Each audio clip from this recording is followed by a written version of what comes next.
Do you think this, potential incoming rule change to limit things like cash ISAs, I mean, do they make any difference to this sort of thing? In other words, I don't want to use the word forcing people or, to invest in equity. I don't know. Does that make any difference to this in your mind? Certainly with my client base, I'm not seeing it make a huge difference at the moment. Most of my clients are who have significant sums invested, probably over 65 anyway. So the changes that have been brought in haven't really made any difference. It's about the message that's getting out there, isn't it? It's very well encouraging people to invest, but it's allowing them access to advice to be able to do that for a lot of people. Yeah, I agree. Look, I'm fairly allergic to these kind of attempts for government to shift behaviour with these blunt tools. I mean, the whole trying to force pension funds into illiquid private equity. I'm allergic to that. Telling people what they can and can't do with their ISA holdings. You're basically allergic to government. No, not at all. No, I love government, and I think government can do some great things. And I think actually, when we had the nudge unit for the period that we did have the nudge unit, they were doing some good things. But you've got to nudge people. You can't say, look, we're going to cap this, we're going to cap that, we're going to tax this.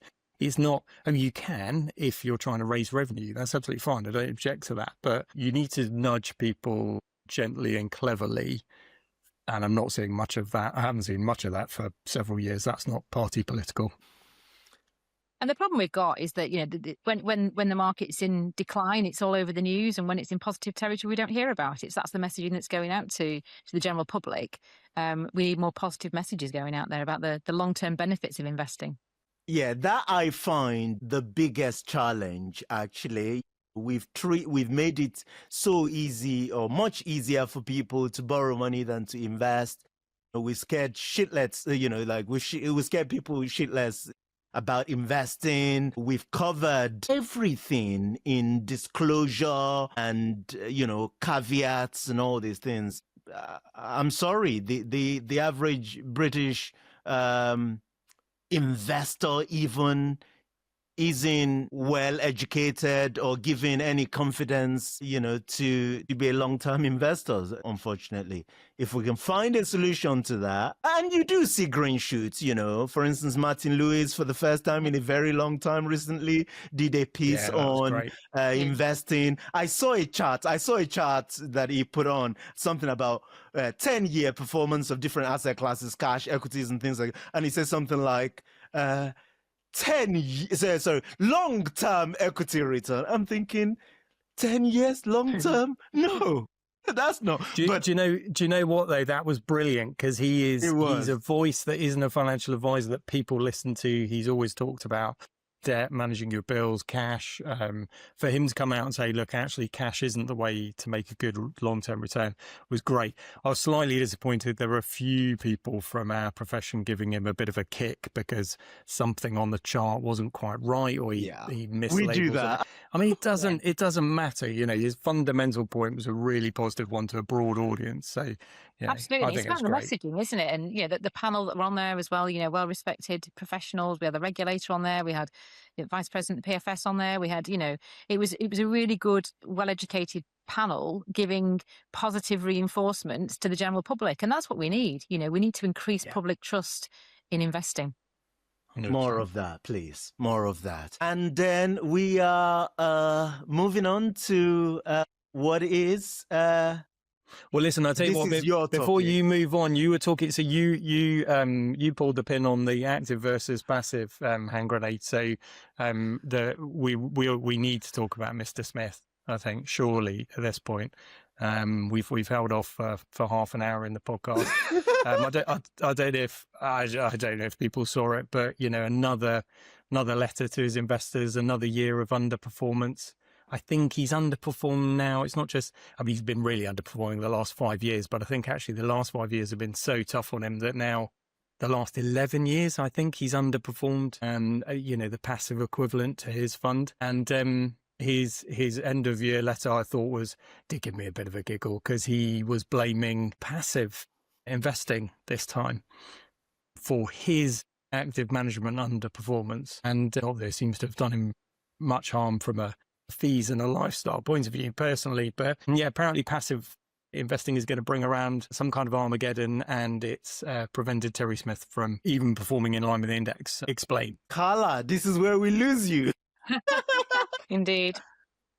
No comment. Okay, that's fair enough. I'm just interested in Abraham's view. I mean, obviously, Abraham fundamentally is a passive junkie is apparently part of the problem. The reason why direct-to-consumer clients have been suffering massive underperformance with Mr. Smith. So, Abraham, it's your fault. Well, this is the thing. I actually like Terry Smith because he's, like a long-term investor, very pragmatic, holder of equity and all these things. I really like him. Not enough to pay, I don't know, 70, 80 basis points to hold some sort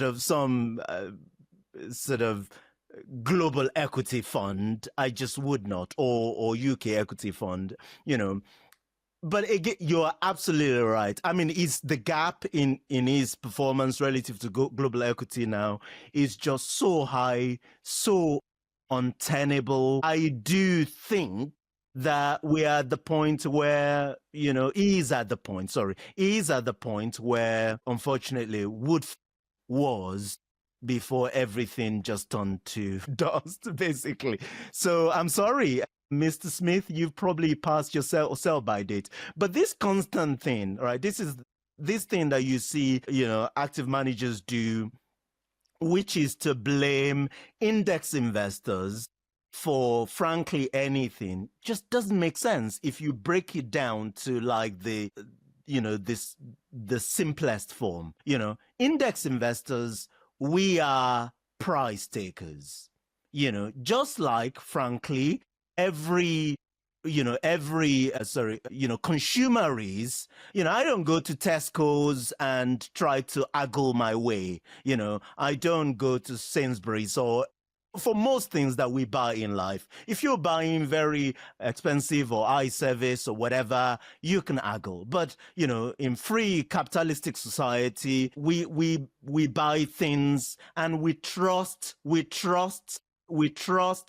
the power of capitalism to set the price. So in this equation, it is active managers of all kinds, retail, institutional, pension funds, what's the word? High trading, high frequency traders. They are setting the price. As an equity investor, as an index equity investor, we're just buying the price. I have no opinion on whether the price is right or wrong. I just accept it. So to suggest that for some reason, because we are putting money in this market, we're buying, to suggest that distorts price in some way or another, it just doesn't have any leg to stand on. And I think he does himself much more damage. I don't think any sensible investor in his fund buy this story anymore. And the good thing is there is only so many years that you can keep telling this story. The bad news for these people is they are so far behind that to catch up and turn this around, it's impossible. Yeah. So, So is that good enough for you? Yeah, that's good enough. Look, I like the guy as well. And, he's one of the few active managers who will actually explain his thinking and his process, blah, blah, blah. I just think, come on, man, just say, look, I've got the calls wrong for the last 5 years. I'm damaging your returns. I'm really sorry. I'm going to close the fund. I'm going to close the fund and give you your money back. Absolutely. And I've got my yacht, right? So, and, I can just retire. I'm going to retire to my ranch. With these staff fund managers, don't you? They're great for a period of time and then the performance starts to wane and it's knowing when to stop, I think. But, with any service, if you will, if you're paying a fee and you're delivering underperformance, it's not good. Yeah. 100%.